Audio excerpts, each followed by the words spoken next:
Hi everyone, welcome to our channel Yuvan's Take Tutorial. On today's tutorial, I will be guiding you how you can find Facebook password.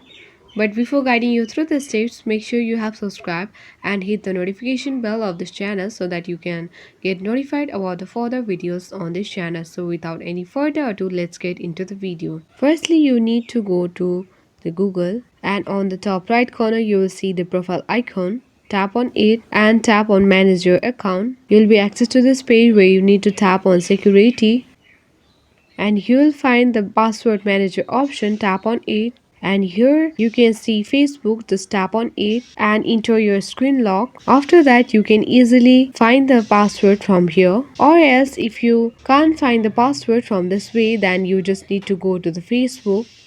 Tap on top right corner three line icon and tap on gear like icon on the top right corner.